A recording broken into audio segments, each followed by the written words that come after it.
মাননীয় প্রধানমন্ত্রী, আপনি একটু জ্ঞান অর্জন করুন। আপনাদের পালাবার পথ পাবেন না। আপনারা আপনার ডানে বামে যারা আছে চোর, এদের অতীত রেকর্ড কারোই ভালো না। আমরা তাদেরকে চিনি। আপনার মায়ের সাথে তারা ছিল, পাশে আশেপাশে ছিল। কয়েকজন মাত্র সৎ ব্যক্তি ছাড়া বাকি সবাই চোর এবং তাও দেশটার সর্বনাশ করেছে, ভারতকে লাভবান করেছে, দেশের জনগণের ক্ষতি করেছে। আর আমার একটা ধারণা হচ্ছে, আপনার সম্পর্কে আমি জানি না, আপনি মনে হয় ডান পায়ের জুতা বাম পায়ে অথবা বাম পায়ের জুতা ডান পায়ে পরে ফেলে। মাথা নিচে রাখুন, জ্ঞান অর্জন করুন, চোখ কান খোলা রাখুন, না হলে বিপদে আপনি শুধু পড়বেন না, আপনাদের সবাইকে বিপদে পড়তে হবে। যে বিপদ এখন শোয়ার হয়েছে আওয়ামী লীগের ঘাড়ে, সেই বিপদ আপনাদের ঘাড়ে আসতে যাচ্ছে। আমার 49 বছরের সিন্স 1977 49 বছরের অভিজ্ঞতা বলে, আপনাদের দুর্ভোগের পরিণতি অত্যাসন্ন এবং কঠিন, কঠিন এবং কঠিন। আপনাদের পালাবার পথ পাবেন না। আপনারা হাসিনা পালিয়ে বেঁচেছে, আপনারা পালিয়ে বাঁচতে পারবেন না। আসলে সত্যি কথা বলতে, আমার পূর্বের বক্তা আমার মনের অনেক কথা বলে ফেলেছেন। যাদের সাথে একসাথে আন্দোলন করলাম তাদের বিরুদ্ধে এখন আমাদের কথা বলতে হবে, এটা কখনোই চিন্তা করিনি। এজন্য জ্ঞান অর্জন করার দরকার। আমি বলবো, মাননীয় প্রধানমন্ত্রী, আপনি একটু জ্ঞান অর্জন করুন।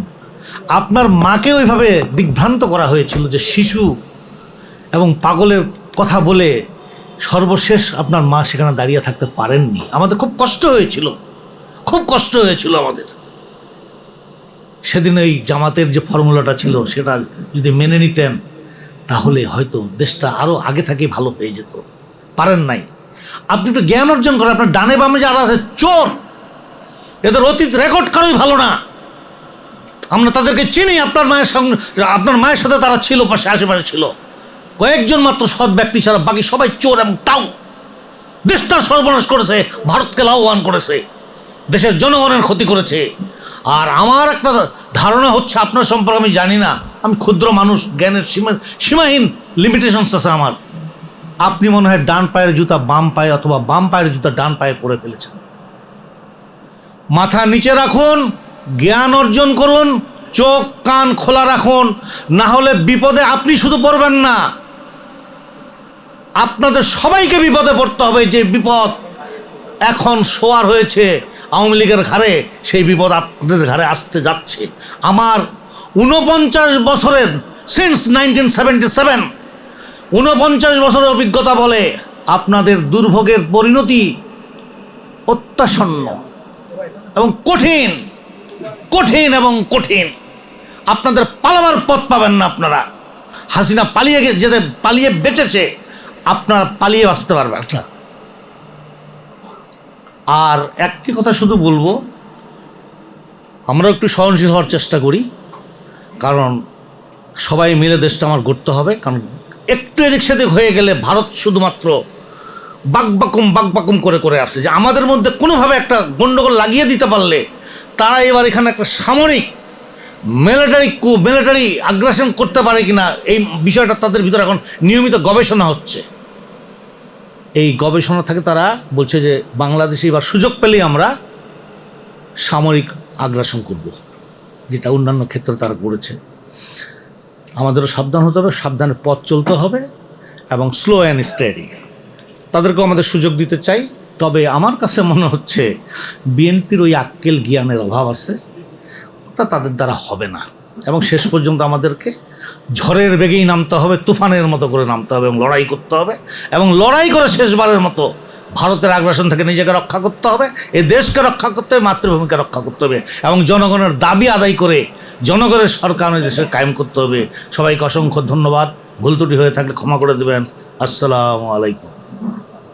আল্লাহ পাক রব্বুল আলামিনের অসীম মেহেরবানি, দয়া, করুণার বদৌলতে 2024 সালের শুরু থেকেই বৈষম্য বিরোধী, বৈষম্য নিরসনের দাবিতে একটি আন্দোলনের দানা বেঁধে উঠেছিল। পরবর্তী পর্যায়ে সেটা ফেসিবাদ এবং স্বৈরাচার বিরোধী আন্দোলনের দাবানল জ্বলে ওঠে। তার পরিপ্রেক্ষিতে আমাদের সবারই জানা, উপমহাদেশের সবচেয়ে ঘৃণিত শাসক ভারতীয় মদতপুষ্ট শেখ হাসিনা বিদায় নিতে বাধ্য হয়েছিল।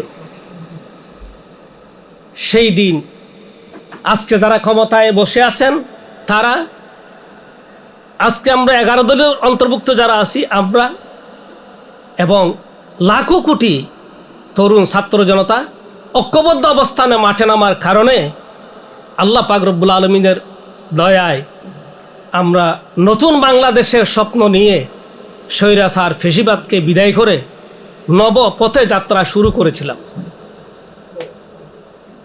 অনেক লম্বা কাহিনী। সেই প্রেক্ষাপটে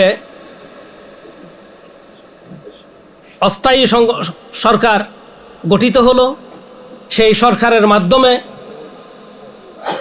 জাতীয় ঐক্যমত কমিশন গঠন করা হলো।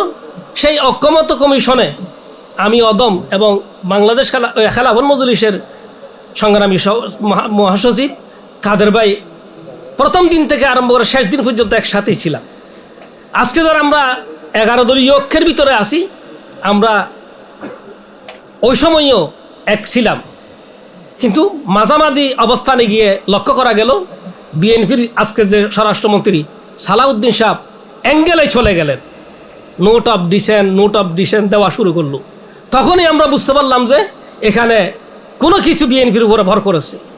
17 বছর স্বৈরাচার বিরোধী আন্দোলনে একসাথে ছিলাম, 17 বছর ফেসিবাদকে উচ্ছেদ করার জন্য ঐক্যবদ্ধ অবস্থানে ছিলাম। আজকে নোট অফ ডিসেন্ট কেন এত? তাহলে বোঝা গেল তাদের পিছনে একটা সুতার টান আছে। এটা আমরা তখন ওখানে বুঝতে পেরেছি। কাদের ভাই জীবন্ত সাক্ষী। তখন আমরা বিরোধিতা করলাম, বিরোধিতা করতে করতে শেষ পর্যন্ত এসে ঐক্যমত কমিশনের প্রোগ্রাম শেষ।